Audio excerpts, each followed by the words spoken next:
берсе, анан билесизби, адам өзүнүн жашоосуна жоопкерчилик албаганда, адам билимсиз болгондо, түшүнүгү тайкы болгондо ушундай жомокторго ишенет экен. Ошон үчүн ушундай өлкөлөрдө, билими жок өлкөлөрдө жана пирамида, анан артыңа мынча киши ээрчитип келсең, анан үйдө жатып эле сетевой маркетинг, анан үйдө жатып эле акча табасың, же болбосо момуну каалаганда эле миллионер болуп кетесиң, же болбосо лотерея алсаң, бу дуаны монча жолу окусаң эртең акча келет экен деген темаларчы. Анан жин кирди деп, анан жин кирген үчүн ушундай болуп кетти деген темалар ушундай популярдуу болот экен да.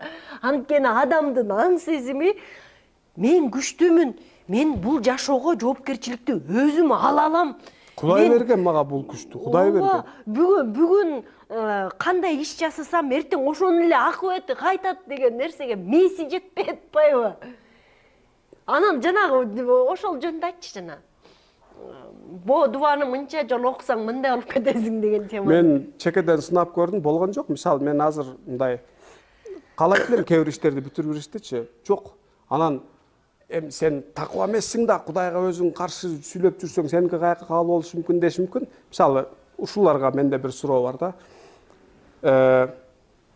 Жандай жашыл, чоң, радиусу 1,5 метрге барган эме селделерди кийген, мындай укмуш, авторитет кишилер бар да, ушул алып, бул эч ким көрүнбөгөн жерде учат экен, эч ким көрүнбөгөн жерде пайгамбар менен сүйлөшөт экен, эч ким көрүнбөгөндө мындай жанагы адаттан сырткаркы нерселерди кылат экен, керемет көргөзөт экен.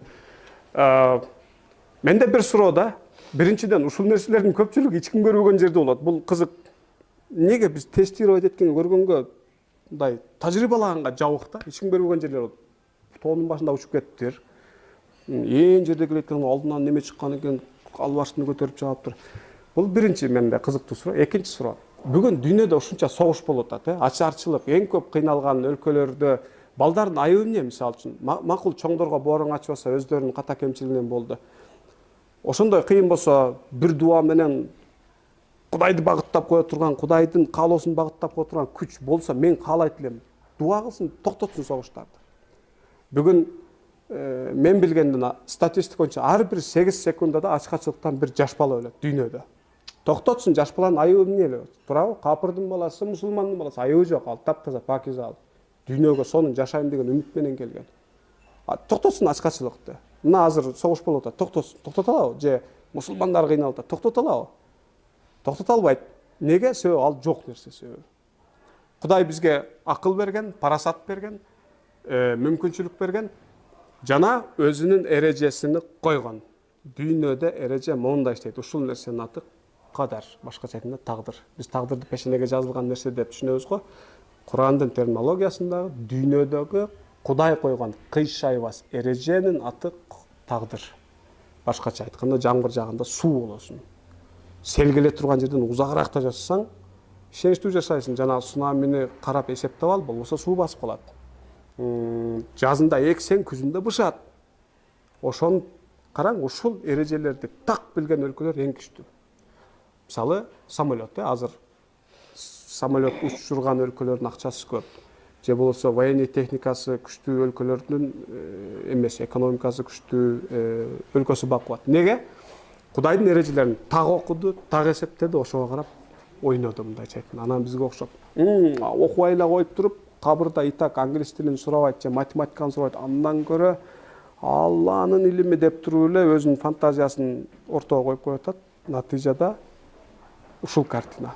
Мен мисалы ыраазы эмес-элем да, макул эмес-элем бул картинага. Ошон үчүн бул дуа менин оюмча болуш керек, мындай толугу менен жок дегенге каршымын. Не үчүн керек? Биз өзүбүздүн психологиялык жактан өзүбүздү өзү даярдаш үчүн. Мен мисалы Кудайдан сурап атканда, ичимен айтып, мындай кылайлы, тигини мындай кылайлы. Мен психологиялык жактан өзүмө даярдайм. Ме подсознание ошого ишенет. Бул билим тарабынан далилденген нерсе, жана подсознание ме ошонго мени багыттайт. Кийин ошолор ишке ашышы мүмкүн. А бирок дуа биздин жалкоолугубуздан улам Кудайга иш кылдыра турган инструмент эмес да. Мхм, Сен сага заказ берип кой, сен кылып кой, мен мынакта эле туруп турайын деген. Аракетке берекет деп кыска эле кылып айтпаса болот. Тей санайт.